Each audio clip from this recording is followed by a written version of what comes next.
Assalamualaikum warahmatullahi wabarakatuh. Saya Sri Rezeki, calon guru penggerak Angkatan 11, Kabupaten Magelang. Di sini saya akan menyampaikan aksi nyata modul 1.4, Desiminasi Budaya Positif pada semua guru dan karyawan SMP Negeri 1 Ngabla. Rangkaian acara pada desiminasi ini meliputi yang pertama adalah pembukaan, yang kedua adalah sambutan dari kepala sekolah, yang ketiga adalah materi, dan yang terakhir adalah praktik restitusi yang dilakukan oleh guru SMP Negeri 1 Ngabla. Assalamualaikum warahmatullahi wabarakatuh. Salam sejahtera bagi kita semua.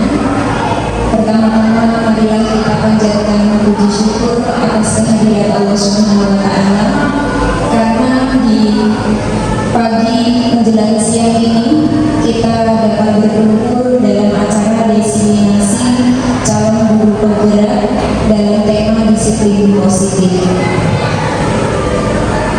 Terima kasih untuk waktu yang diluangkan Bapak Ibu Guru untuk dapat menjadi audien dalam desiminasi calon guru penggerak Angkatan 11, yaitu Ibu Fida Utami, Ibu Siti Astuti, saya Sri Rezeki, dan Pak Gubernur Widaya.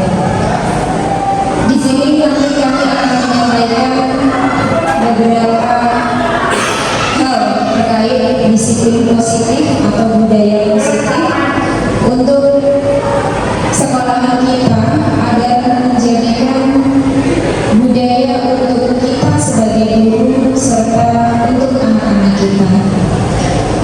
Kemudian acara yang pertama adalah pembukaan, acara yang kedua sambutan dari Bapak Kepala Sekolah, acara yang ketiga pemaparan materi, acara yang keempat adalah praktik. Acara yang pertama pembuka, mari kita buka acara pagi menjelang siang ini dengan membaca basmalah bersama-sama. Semoga dengan bacaan basmalah tadi acara dari awal sampai akhir dapat kita lalui dengan lancar dan tidak ada halangan satu hal apapun. Acara yang kedua adalah sambutan dari Bapak Kepala Sekolah kepada Bapak Usman Asari. Kami persilakan.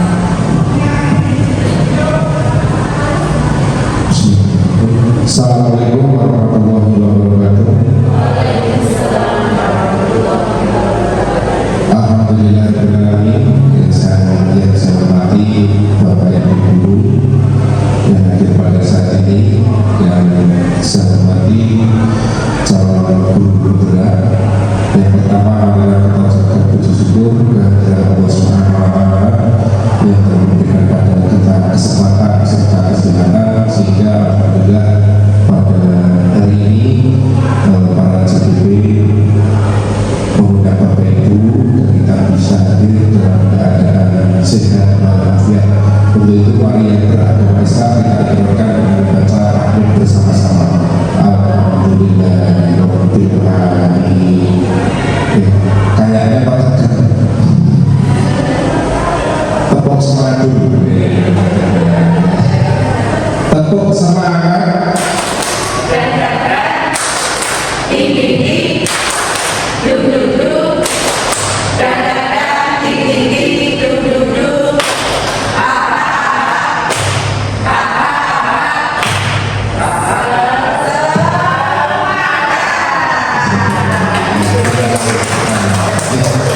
Yang pertama saya ucapkan terima kasih kepada para calon penggerak dalam mengadakan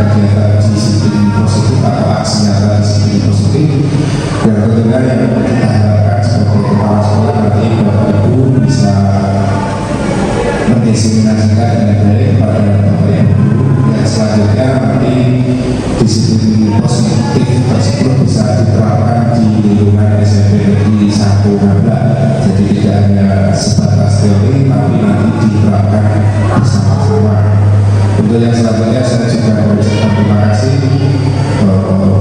calon guru bergerak telah bersedia mengikuti pendidikan guru bergerak PGP ini dengan baik.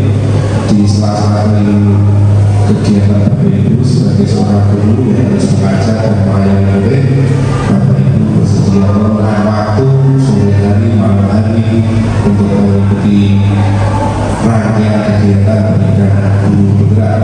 Selanjutnya saya berpesan pada Bapak Ibu guru calon guru bergerak agar tetap semangat dan bisa membagi waktu antara kegiatan di sekolah dan kegiatan di PGP, karena ada hal yang harus dikerjakan yang wajib dikerjakan, juga ada yang harus didahulukan atau diakhirkan. Jadi Bapak Ibu bisa membuat prioritas yang baik sehingga semua bisa berjalan dengan baik. Mungkin ini yang dapat saya sampaikan.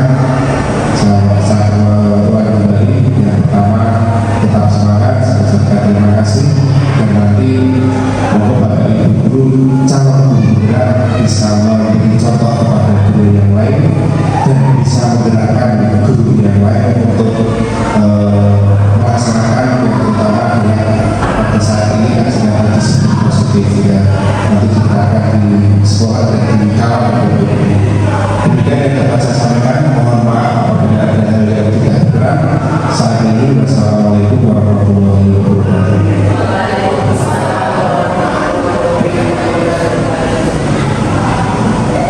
Terima kasih atas sambutan dari Bapak Kepala Sekolah.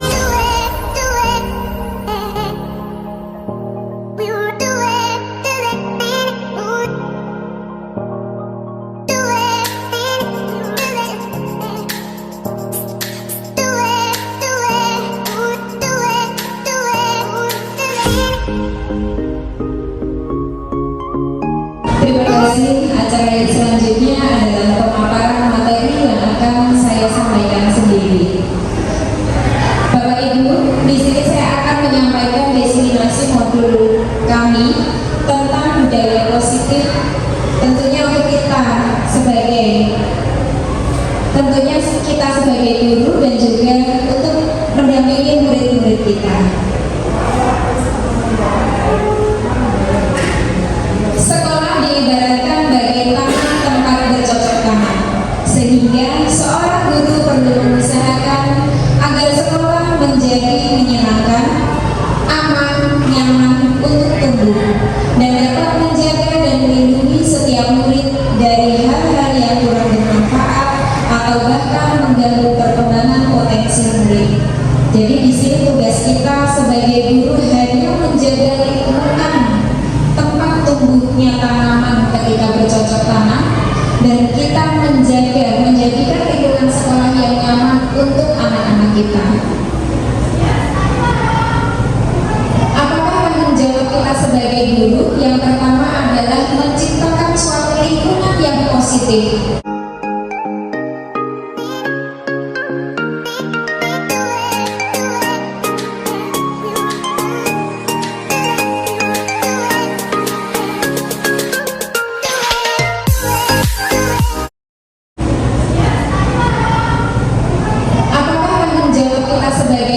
Yang pertama adalah menciptakan suatu lingkungan yang positif. Ketika lingkungan positif, maka anak akan tumbuh dengan baik dan juga positif. Yang kedua, warga sekolah yang saling mendukung, saling belajar, saling bekerja sama. Yang ketiga, terciptanya kebiasaan-kebiasaan baik.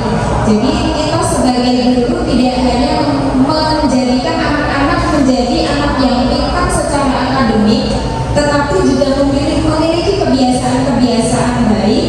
Kita mulai dari sekolah dan diharapkan kebiasaan baik tersebut nanti bisa terbawa sampai di lingkungan rumah dan lingkungan masyarakat. Selanjutnya adalah karakter-karakter baik warga sekolah dengan kita memiliki budaya yang positif. Nah, Bapak Ibu, budaya positif adalah budaya yang ada di lingkungan sekolah, nilai-nilai dan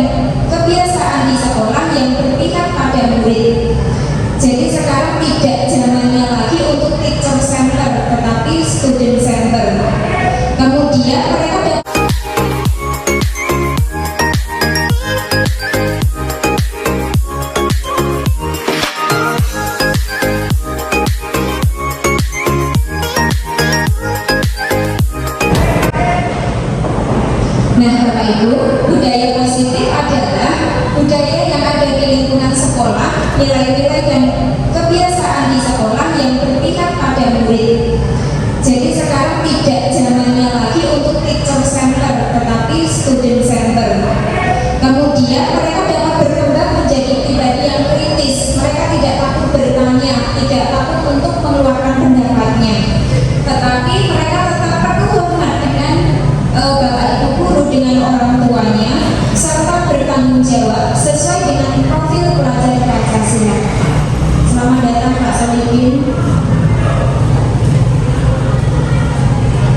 Selanjutnya adalah konsep utama budaya positif. Yang pertama adalah perubahan paradigma belajar. Budaya positif dapat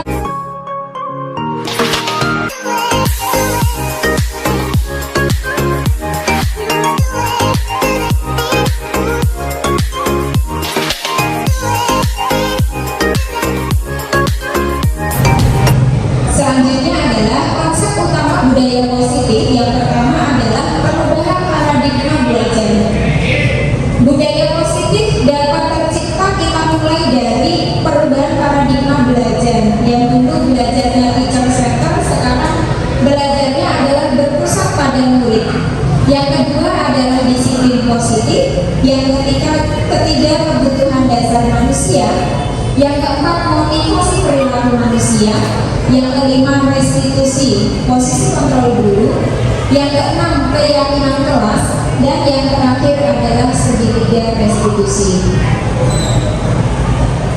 Nah, perubahan paradigma belajar dalam membangun budaya positif sekolah dapat menyediakan lingkungan yang positif, aman, nyaman, dan siswa mampu berpikir, bertindak.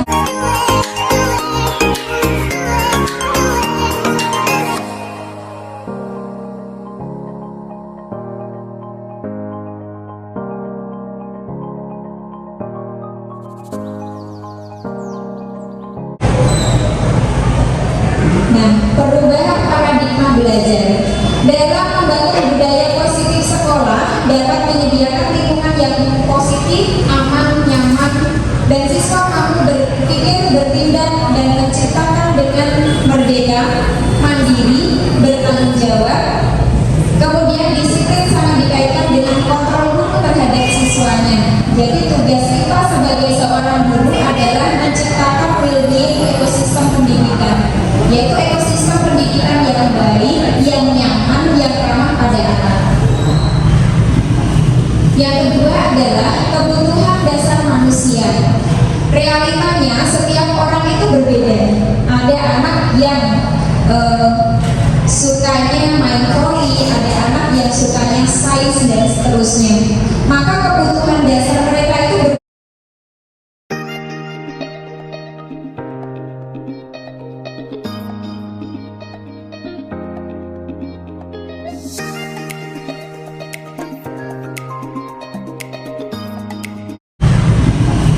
Yang kedua adalah kebutuhan dasar manusia. Realitanya setiap orang itu berbeda.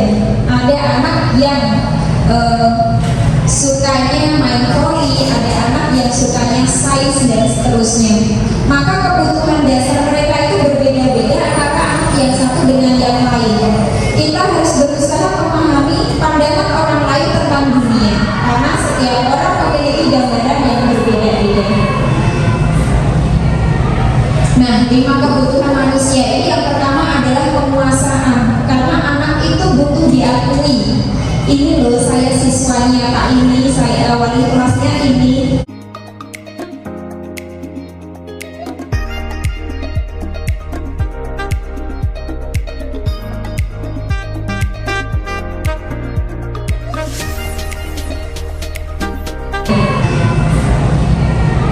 Nah, 5 kebutuhan manusia ini yang pertama adalah penguasaan, karena anak itu butuh diakui. Ini loh, saya siswanya Pak ini, saya wali kelasnya ini, saya anggota dari kelas ini. Mereka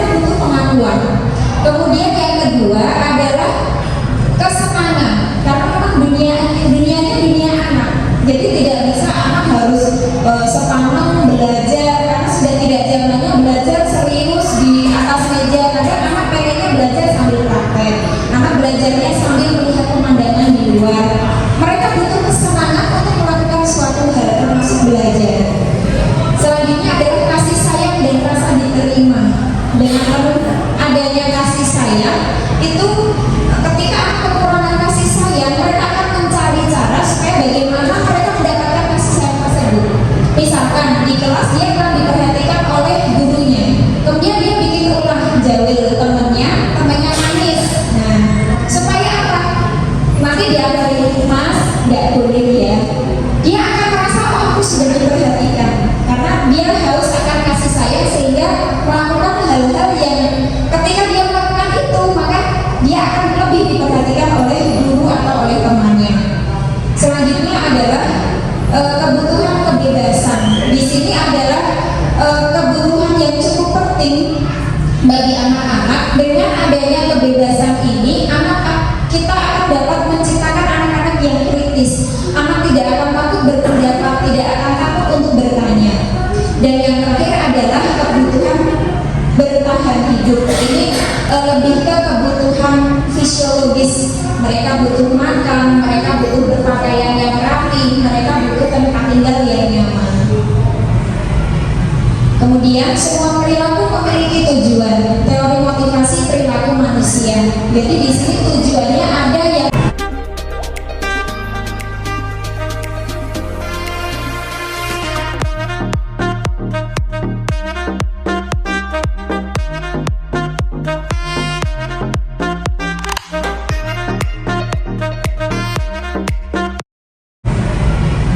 Kemudian semua perilaku memiliki tujuan. Teori motivasi perilaku manusia. Jadi di sini tujuannya ada yang tumbuh dari luar atau eksternal, ada yang tumbuh dari dirinya sendiri. Nah, goal kita, harapan kita adalah murid kita itu dapat menghargai dirinya sendiri. Karena ini disiplin positif, motivasi secara internal ini yang benar-benar kita harapkan muncul di anak-anak kita. Karena ketika motivasi muncul dari eksternal itu mungkin bisa membuat perubahan, tapi tidak dalam waktu yang lama.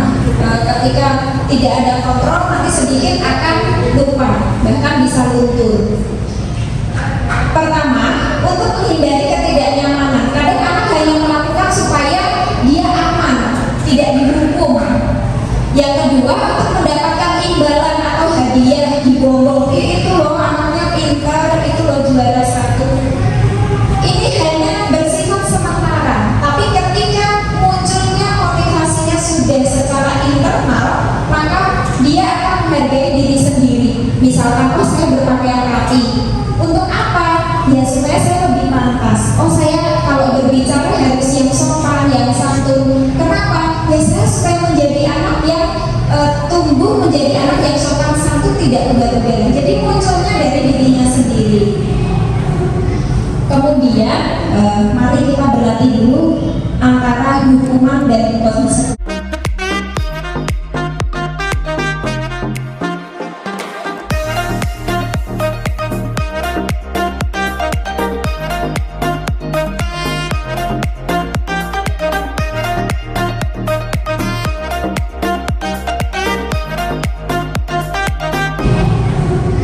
Kemudian mari kita berlatih dulu antara hukuman dan konsekuensi. Karena tadi kita lihat di sini bahwa ada anak yang melakukan sesuatu karena dia tidak, supaya tidak dihukum, dan yang di sini supaya dia mendapatkan imbalan atau hadiah. Nah, menurut Bapak Ibu, lari mengelilingi lapangan basket 2 kali karena terlambat hadir di sekolah, ini termasuk hukuman atau konsekuensi? Tergantungnya. Nah, ini ada kasus di Taruna Tama. Ya. Dia terlambat, itu kan? Nah, terlambat itu muridnya langsung bilang, siapa? Saya terlambat, mohon maaf, saya siap lari 20 kali. Itu GTN kayak gitu. Karena muncul dari diri sendiri. Kalau misal, ini ya, gurunya, kamu terlambat, ayo lari lapangan 2 kali, itu termasuk hukuman atau konsekuensi? Hukuman. Jadi kalau guru yang menentukan itu termasuk hukuman karena tidak sadar dari dirinya sendiri. Tapi kalau muncul dari dari diri sendiri. Menurut Pak Solikin tadi anaknya sudah sadar diri, oh aku terlambat berarti aku salah, gitu ya. Jadi, terima kasih Pak Solikin, luar biasa sekali. Yang kedua, membersihkan coretan yang dibuatnya di meja tulis. Dia membuat coretan di meja tulis, kemudian dia harus membersihkan. Itu hukuman atau konsekuensi? Oke, terima kasih. Yang ketiga adalah murid diminta untuk push up 15 kali. Ini dengan kasus pertama ya. Kalau muncul sendiri berarti konsekuensi, kalau disuruh gurunya berarti hukuman. Yang terakhir, menggantikan kertas tugas temannya yang telah dicoret-coret. Hukuman atau konsekuensi? Konsekuensi. Ya. Nah, sekarang kita akan membahas tentang 5 posisi kontrol guru terhadap muridnya.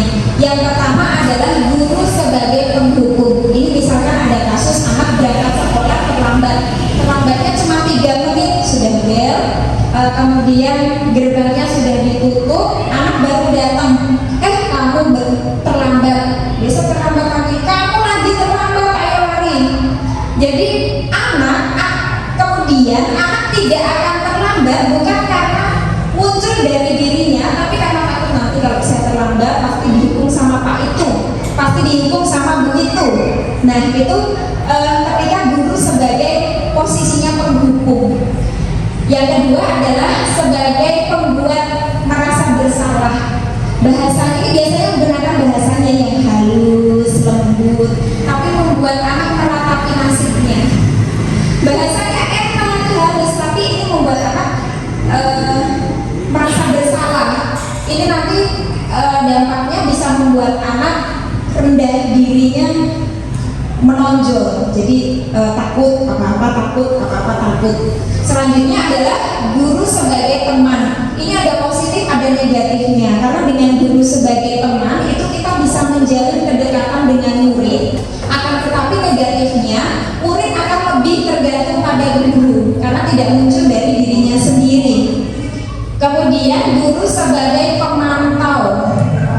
Ini dampaknya juga positif negatif. Kalau pemantau itu nanti kita berusaha mengawasi murid. Jadi tanggung jawabnya tidak pada murid melainkan pada gurunya. Yang terakhir adalah guru sebagai manajer. Di sini tugas guru bisa memimpin anak untuk menjadi pemimpin dirinya sendiri. Jadi anak sudah tidak dikontrol oleh orang lain, melainkan anak dikontrol oleh dirinya sendiri. Nah, disinilah 5 posisi kontrol guru. Misalkan tadi penghukum ya, terlambat lagi, kamu terlambat lagi, pasti terlambat lagi-lagi, selalu terlambat. Jadi langsung ngejudge ke anak tanpa mencari alasan atau latar belakang kenapa si anak itu terlambat.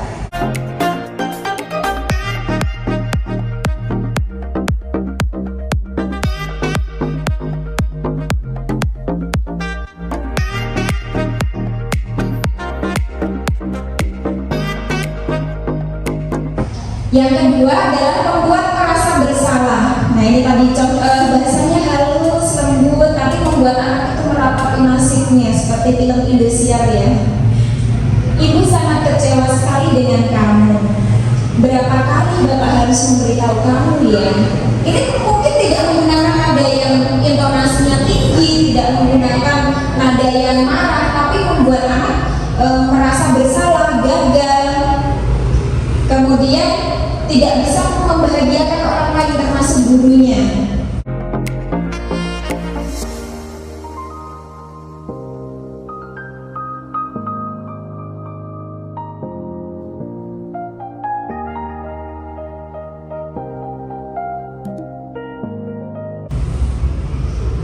Untuk teman, contohnya ya sudah tidak apa-apa, duduk saja sana. Enak ya, saya kayaknya mau jadi muridnya. Nanti Pak Guru bantu.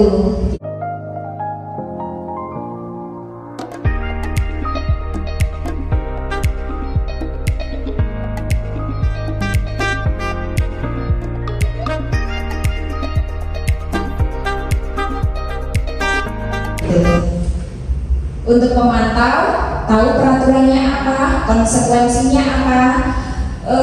Di sini murid memahami konsekuensi yang dijalankan karena telah melanggar salah satu peraturan sekolah.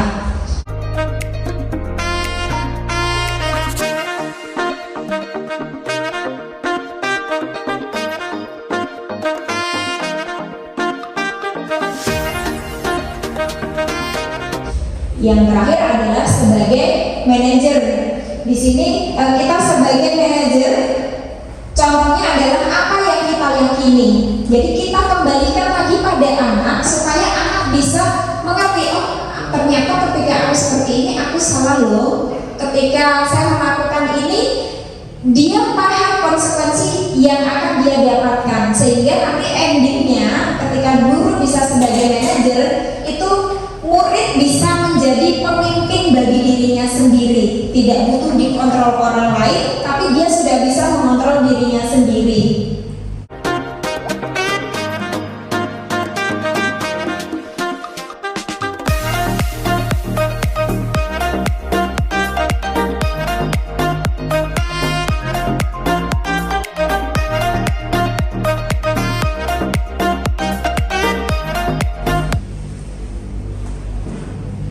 Nah, 5 tujuan akhir posisi kontrol. Tujuan akhir dari 5 posisi kontrol adalah di mana disiplin inilah murid dapat menjadi pribadi yang mandiri, merdeka, bertanggung jawab atas segala perilaku dan sikapnya, yang pada akhirnya dapat menciptakan lingkungan yang positif, nyaman, dan aman.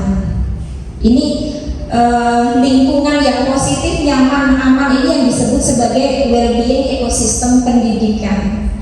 Insya Allah ketika lingkungan pendidikan sudah seperti ini, hasil yang akan kita impi-impikan, yang kita nanti-nantikan pada generasi penerus kita akan sesuatu yang sangat luar biasa.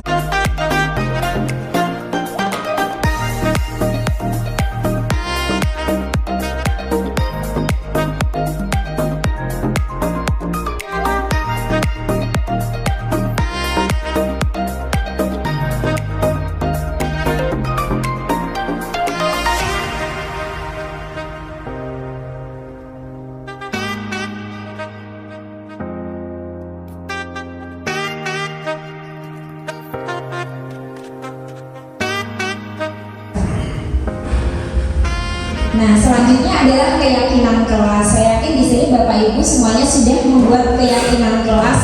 Kalau dulu mungkin peraturan kelas, tapi sekarang diubah menjadi keyakinan kelas. Tapi pada dasarnya keyakinan kelas dengan peraturan kelas itu berbeda. Kenapa kita lebih menggunakan keyakinan bukan peraturan? Pak Asrori, kira-kira kenapa? Meyakinkan, supaya aku memiliki keyakinan. Terima kasih Pak Gun. Kenapa jenengan lebih memilih keyakinan dibandingkan peraturan kelas? Kalau keyakinan itu lebih bisa diterima oleh warga kelas atau yang menjadi siswa. Tapi kalau peraturan itu lebih ke apa ya? Lebih bersifat mengikat. Jadi anak kalau dikasih peraturan itu lebih merasa tertekan. Tapi kalau keyakinan yang disepakati kelas itu mereka biasanya lebih sadar untuk melakukannya atau mentaatinya. Baik, terima kasih jawaban Pak Asrori dan Pak Gun, ternyata luar biasa sekali. Memang benar, kenapa kita menggunakan keyakinan bukan peraturan. Tadi dikatakan Pak Gun, kalau peraturan itu anak akan merasa terpaksa. Karena apa? Kalau peraturan yang membuat guru, yang membuat sekolah, anak yang melaksanakan. Kalau keyakinan tadi lebih bisa diterima, karena apa? Dibuat oleh anak, juga dilakukan oleh anak, tidak dibuat oleh gurunya. Jadi diyakini, ketika kita meyakini maka kita akan melakukannya. Gitu. Leres deh Pak Asrori. Ya, misalkan Pak Asrori kan guru PAI, kita meyakini sholat, ya berarti kita melakukan sholat. Sama dengan kita membahas budaya positif kita. Nah, keyakinan kelas adalah nilai-nilai kebajikan yang menekankan pada keyakinan seseorang yang akan lebih memotivasi seseorang dari dalam. Jadi bukan karena kamu harus begini, kamu harus begitu baru melakukan, tapi muncul dari diri sendiri. Dan ketika kita membuat keyakinan kelas, harusnya menggunakan kata-kata yang positif, bukan menggunakan kata-kata yang negatif. Misalkan tidak boleh membuang sampah sembarangan, itu kan ada negatifnya. Jadi diubah menggunakan kata-kata yang positif, membuang sampah pada tempatnya. Karena kita sekolahannya adiwiyata, boleh ditambahkan membuang sampah sesuai dengan jenis sampahnya, seperti itu.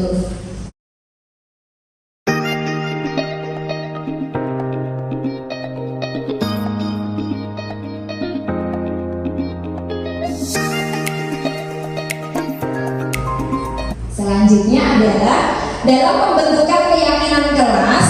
Keyakinan kelas itu bersifat lebih abstrak daripada peraturan yang lebih rinci dan konkret. Jadi mudah diterima karena dibuat bersama anak-anak, bukan hanya diterima bapak ibu guru atau sekolahan.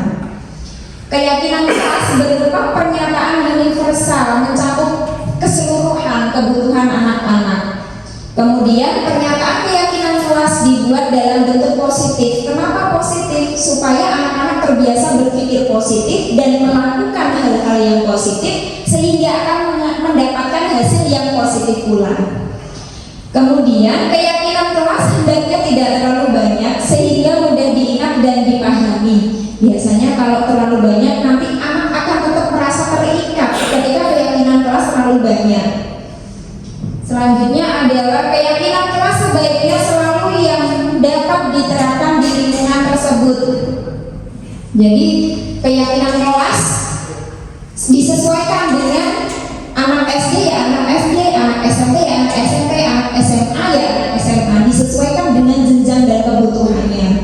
Semua warga kelas itu berkontribusi dalam membuat keyakinan kelas lewat kegiatan curah pendapat. Bapak Ibu di sini saya yakin semuanya dalam pembentukan keyakinan kelas sudah melibatkan anak-anak J. Sudah. Karena Bapak Ibu guru di sini hebat-hebat semua. Sebenarnya saya minder ngomong di depan ya. Yang terakhir adalah bersedia meninjau kembali keyakinan kelas dari waktu ke waktu.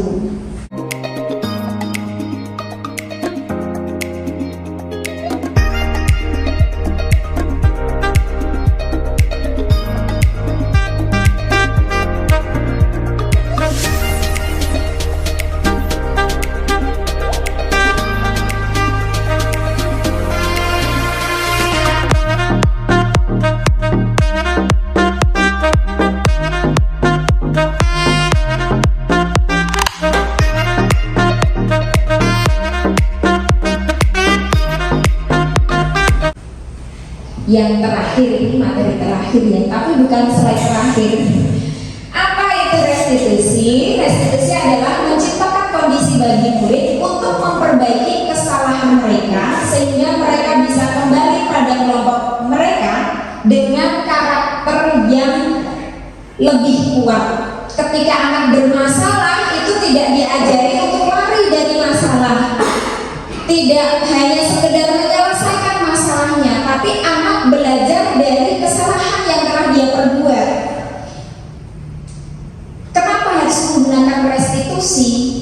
Supaya ketika kita hanya membantu, yang menyelesaikan masalah bukan wali kelas, bukan guru BK, tapi siapa? Anak sendiri. Jadi guru, wali kelas, BK, bahkan kesiswaan itu hanya sebagai pembantu untuk anak bisa menyelesaikan masalahnya sendiri.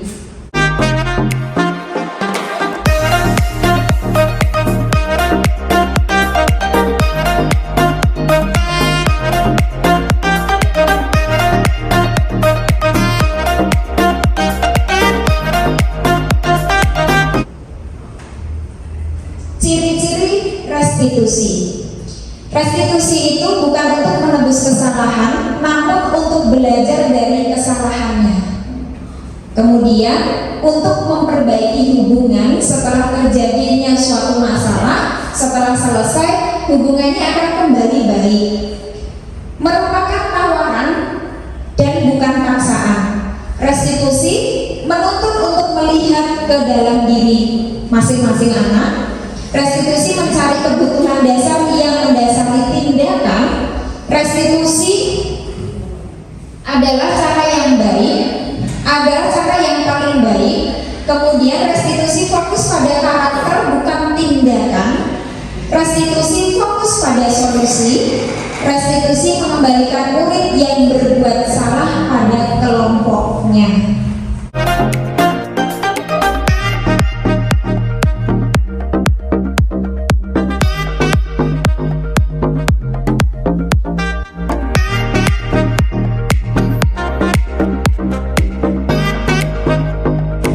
Nah, di sini adalah tahapan-tahapan restitusi yang mungkin belum semuanya paham, termasuk saya. Setelah saya mengikuti pendidikan guru penggerak ini baru paham, ketika dulunya saya dicap guru galak dan seterusnya, maka dari sedikit saya bagaimana bisa diterima siswa atau murid dengan rasa aman dan nyaman tanpa rasa takut. Yang pertama adalah dengan menstabilkan identitas dulu. Kita berikan rasa nyaman pada anak. Kita ajak ngobrol berdua, kemudian kita berikan kenyamanan dulu. Mas, tidak ada manusia yang sempurna. Dulu Bu Guru juga pernah kok melakukan kesalahan dan seterusnya. Jadi jangan buat mereka itu dia sendiri yang salah, tapi bahwa kita pun juga pernah melakukan kesalahan karena setiap manusia tidak ada yang sempurna. Setelah kita membuat nyaman dengan menstabilkan identitas, validasi tindakan yang salah. Kamu pasti punya alasan mengapa melakukan hal itu. Misalkan anak saya si A sering tidak berangkat sekolah.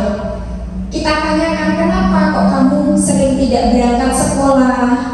Alasannya apa? Kita gali. Ketika kita gali, kita tahu alasan-alasan yang mendasari anak melakukan suatu kesalahan. Dan selanjutnya adalah menanyakan keyakinan, apa bayangan kita tentang kelas yang ideal. Misalkan si anak itu yang sering bolos, kita tanya, kira-kira kalau kamu bolos terus, suatu saat apa yang terjadi pada kamu? Bagaimana dengan masa depan kamu? Jadi benar-benar anak itu akan menggali dari dirinya sendiri. Kita hanya mancing-mancing saja. Kita hanya mendampingi dan mengarahkan. Jadi bukan kita yang menyelesaikan masalah anak, tapi anak sendirilah yang menyelesaikan masalahnya sendiri. Terima kasih. Guru Bergerak Indonesia Maju.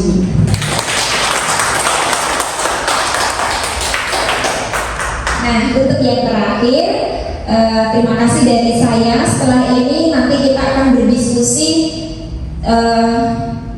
berkelompok. Nanti ada yang berpasang-pasangan mempraktekkan segitiga restitusi. Yang satu menjadi guru, yang satu menjadi murid. Yang pertama, yang kedua, nanti kita juga mempraktekkan bagaimana cara membuat keyakinan kelas. Seperti itu. Terima kasih dari saya. Saya akhiri. Wassalamualaikum warahmatullahi wabarakatuh.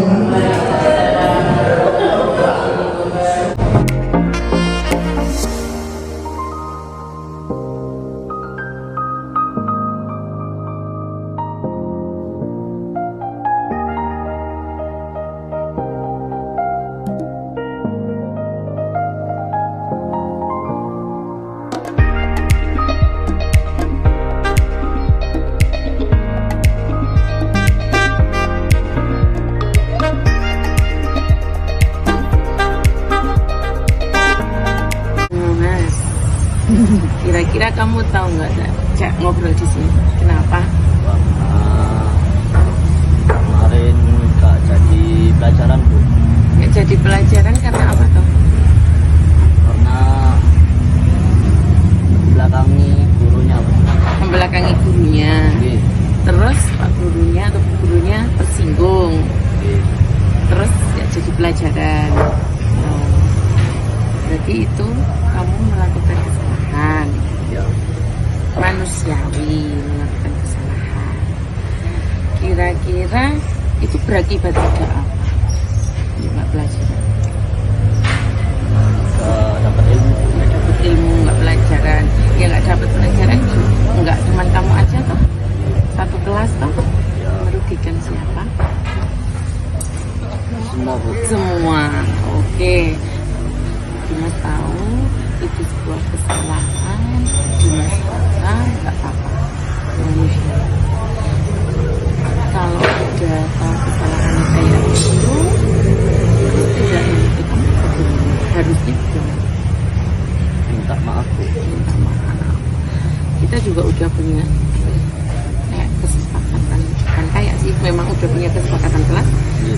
di dalam kelas atau di luar ngapain, Harus saling apa, saling menghormati, saling menghormati. Selain saling menghormati, menghargai. menghargai. Ya, saling menghormati, saling menghargai sama siapapun. Ya. Berarti kalau diterangkan kamu harus Diam. diam menghargai. Kalau nggak tahu baru angkat tangan Tanya. tanya, berbicara. Oke. Ya, itu. Dimas paham kesalahan Dimas di mana?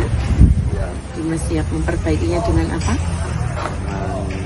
Pertama harus Minta maaf. minta maaf kepada bapak atau guru tersebut ya. Iya. Oke, siap melaksanakan itu?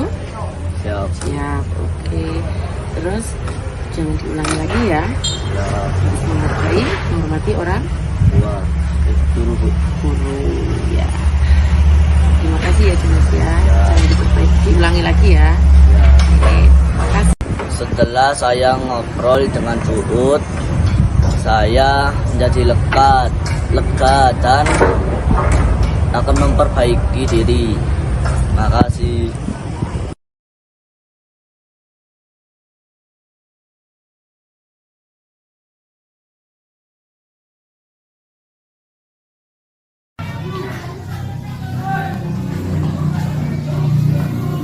Oke, kira-kira kamu tahu nggak tak panggil Cak ngobrol di sini?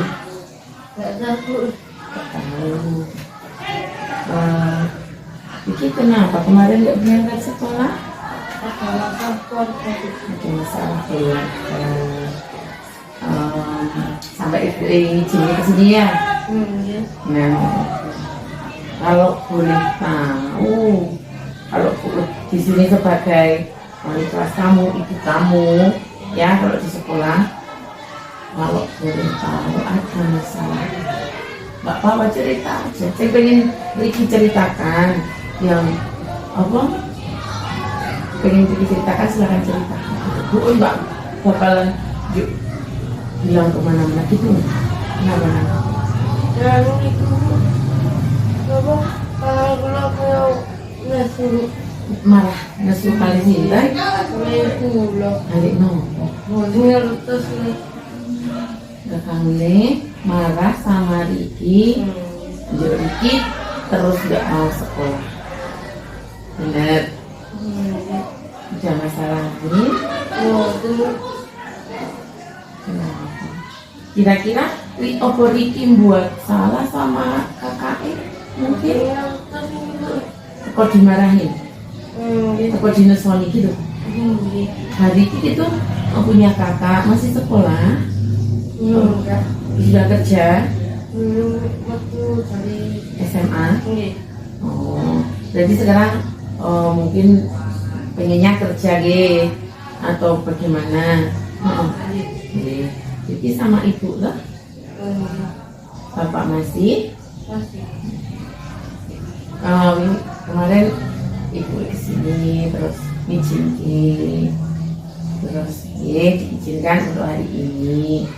Ibu juga bilang karena ini kamu sama ibu juga maksudnya sering ngobrol sama ibu di rumah. Jadi nek sekolah itu karena di sini rata-rata pakai kendaraan sendiri karena memang nggak ada angkot nih. Nah itu Niki diantar atau dipakai mengandung sendiri? Pakai sepeda sendiri. Pakai sepeda sendiri. Sekarang pakai sepeda sendiri. Oke. Bismillah. Misal kok apa? Kamu ada masalah dengan kakak kamu, tiba-tiba dilesoni, pemarah nggak tahu kenapa. Yuk, kenapa Niki kok malah mak, bu, aku mau sekolah. Kenapa? Gak apa-apa tuh, kok bilang aja. Mau pengen ngerti. Karena kenapa? Nih, bu, nomor itu putih medalnya bu kamu itu bulan. Oh, mungkin saat itu kakaknya lagi butuh ya. Lumayan. Oh, Riki nggak sekolah karena nggak ada kendaraan. Nah, ada teman dari sana? Tahu. Siapa? Kelas 7 aja nggak? Kelas 8 aja nggak? Oh, kelas 9? Mas itu. Kelas 7? Sinten? Itu kelas 7B. Denis. Oh, Denis ya. Kan misal kok di rumah misal kok sepedanya cuma satu lagi dipakai masih. Nah, Riki mungkin bisa bareng sama Denis. Berani bilang. Nek enggak nanti tak bilang kan nggak apa-apa. Maksudnya gini, jangan karena nggak ada yang nganter atau nggak ada kendaraan, yuk kamu jadi sekolah. Nanti nek ngono kuwi tak nanya. Kira-kira nek ngono kuwi rugi nggak? Rugi tuh. Sehari nggak masuk, ketinggalan berapa mapel tuh. Padahal kamu mampu loh, dan ada seleksi poli pun kamu lolos toh. Jadi terus kayak gitu, kira-kira Riki mau bagaimana memperbaiki?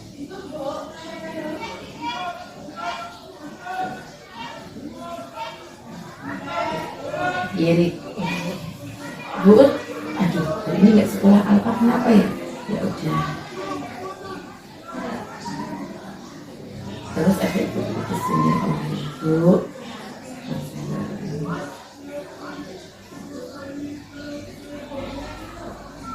Jadi Riki harus punya niat Sekolah. Apapun, misalnya kok saat itu misal masih Rik, Dek, itu aja diusik, aku gak butuh, ya apa-apa mas, aku tak bareng koncone. Atau kalau enggak, kamu rumahnya Kasihan bu. sejak kan? Kasiran. Misalnya kayak kasiran, jalan bisa tenang. Nah, nek enggak, misal kok nggak ada barengan ini kan, barengan yang nggak satu desa juga ada tuh. Nah, nanti tuh kok bilang aja, punya WA aja. Nah, nanti bisa kabar-kabar malamnya, mungkin besok aku barengi ya. Banyak solusi. Jangan yuk karena nggak ada yang ada, nggak ada kendaraan, kamu nggak sekolah. Itu eman banget.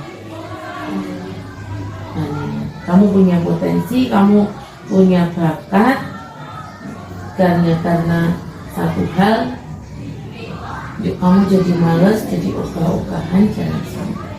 Jadi Riki wis paham ya.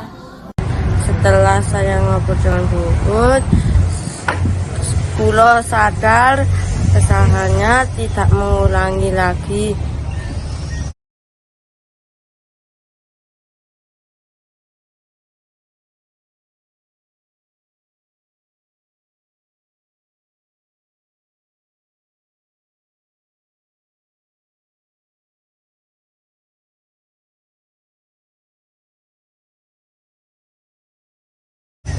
Kasus yang pertama, Zidan sering tidak masuk sekolah waktu kelas 7.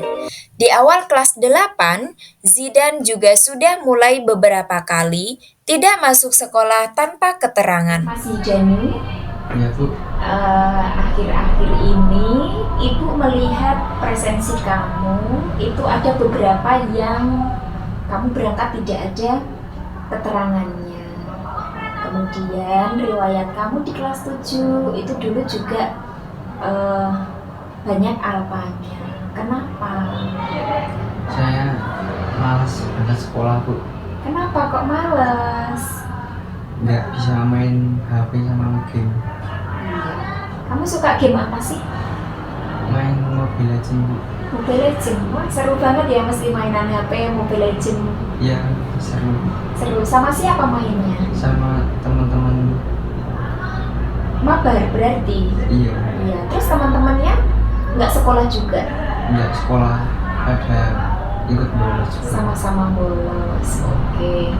Ya, mungkin kalau Bu I masih seumuran kamu, pasti juga akan seperti kamu, senang-senangnya main HP, senang-senangnya nge-game, karena memang dunianya masih bermain. Si Danu, kira-kira menurut kamu, sekolah itu penting nggak sih? Penting Bu. Penting. Kalau kamu membolos, itu sesuai tidak dengan keyakinan kelas kita? Enggak Bu. Tidak sesuai. Bagian mana tidak sesuainya?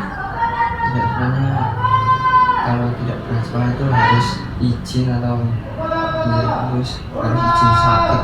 Oh iya, bagus. Keyakinan kelas kita, kalau tidak berangkat sekolah harus ada surat izin dengan keterangan izin atau sakit. Terus tadi kan menurut kamu sekolah itu penting. Kira-kira kalau kamu tidak sekolah itu melanggar keyakinan kelas atau tidak? Melanggar Bu. Melanggar. Apa yang akan kamu lakukan untuk memperbaiki kesalahan kamu ketika membolos? Saya menjadi orang yang lebih baik lagi ke depannya. Dengan cara bagaimana? Dengan cara tidak bolos lagi atau berangkat sekolah terus. Benar. Iya Bu. Iya. Berarti kamu sudah tahu ya kalau bolos itu benar atau salah? Salah Bu. Salah. Cara memperbaiki kamu bagaimana? Tidak bolos lagi dan sekolah terus. Iya, karena sekolah itu menurut kamu tadi kan penting. Masa depan kamu itu ada di tangan kamu. Kalau kamu rajin sekolah, insya Allah kamu akan kamu akan memiliki masa depan yang cerah. Terus semangat ya. Ya Bu. Kamu harus terus memotivasi diri supaya kamu lebih bersemangat, rajin sekolah dan tidak bolos-bolos lagi. Ya Bu. Ya, terima kasih. Kalau sudah, Ibu harap kedepannya tidak ada tulisan alfa di absen lagi atas nama kamu. Ya, terima kasih. Kamu bisa kembali ke kelas lagi. Ya Bu. Makasih Bu. Sama-sama. Assalamualaikum warahmatullahi wabarakatuh. Saya sangat senang diajak berdiskusi oleh Bu Ii karena saya bisa sadar jika membolos tidak baik untuk masa depan saya. Saya tersadar untuk lebih semangat dan rajin sekolah. Kedepannya saya tidak akan bolos lagi. Terima kasih Bu Ii sudah menjadi teman berdiskusi saya. Pada kasus kedua, Nadia ketahuan membuat status WA dengan kata-kata yang kasar. Dia juga sering refleks berbicara kasar di depan teman-temannya. Selamat siang Mbak Nadia. Selamat siang Bu. Ya Mbak Nadia, Bu I itu dapat laporan dari teman-teman kamu. Kalau kemarin kamu membuat status WA dengan kata-kata yang kasar. Apakah benar? Ya, Kenapa? ya karena emosi aja Bu. Kenapa kok emosi? Ya saya emosi aja Bu sama teman saya soalnya susah diatur sama ya ribet aja gitu Bu sama mereka itu. Oh iya, berarti teman-temannya susah diatur, anak-anaknya ribet seperti itu ya. Baik. Mungkin kalau Bu Ii menjadi Mbak Nadia juga pernah mengalami emosi, sebel, jengkel, gitu. Manusiawi ya Mbak Nadia ya. Ya, baik. Sekarang coba kita pikir, kalau Mbak Nadia berkata dengan kata yang kasar, itu sesuai tidak dengan keyakinan kelas kita? Tidak. Bagian apa? Kalau ngomong pakai bahasa yang sopan dan santun. Berarti kalau berbahasa yang kasar itu tidak sesuai dengan keyakinan kelas, bahwa kalau berbicara itu harus menggunakan bahasa yang sopan dan santun. Baik, Mbak Nadia bilang kalau berkata kasar tidak sesuai dengan keyakinan kelas. Kemudian mau tidak Mbak Nadia memperbaiki kesalahan itu? Dengan cara bagaimana? Lebih mengontrol emosi, menjaga ucapan. Iya, dengan kita mengontrol emosi, maka ucapan yang akan kita keluarkan akan lebih terjaga. Seperti itu ya. Harapan Bu Ii, besok-besok Mbak Nadia akan memilih bahasa yang lebih enak ketika berkomunikasi dengan teman-teman. Bisa kira-kira? Bisa. Meyakini itu? Yakin ya? Iya, kalau Mbak Nadia meyakini itu, maka Mbak Nadia kira-kira akan melakukan itu dengan senang hati atau dengan terpaksa? Dengan senang hati. Dengan senang hati. Berarti kedepannya Mbak Nadia mau bagaimana? Menjaga ucapan biar ngomongnya jadi lebih sopan. Bagus. Kayaknya terus senyum berbinar-binar ya setelah mengatakan besok saya kata-katanya akan lebih sopan gitu. Berarti dengan perasaan yang senang ya. Iya. Lebih enak ngomong pakai sopan atau lebih enak ngomong pakai bahasa yang kasar? Lebih enak ngomong pakai bahasa yang sopan. Karena tidak bawa emosi ya.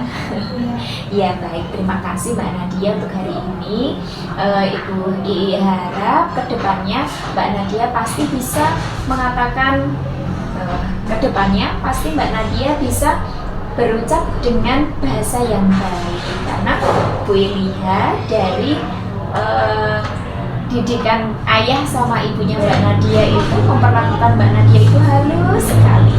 Harapan Bu Ii, Mbak Nadia juga bisa mencontoh beliau ya, karena Bapak dan Ibu adalah suri tauladannya anak-anak. Baik, terima kasih ya Mbak Nadia, tetap semangat, optimis untuk menjadi lebih baik lagi. Sekarang boleh kembali ke kelas. Assalamualaikum warahmatullahi wabarakatuh. Terima kasih Bu Ii sudah memanggil saya untuk berdiskusi. Saya menjadi paham dengan mengontrol emosi akan menjaga perkataan saya. Saya meyakini dengan berkata yang baik maka akan menjadikan pribadi saya lebih santun. Kedepannya saya akan terus berusaha mengendalikan diri, berkata yang sopan dan santun. Terima kasih. Wassalamualaikum warahmatullahi wabarakatuh. Disiplin positif, harmoni jiwa. Dalam ruang kelas penuh warna, anak-anak belajar riang gembira.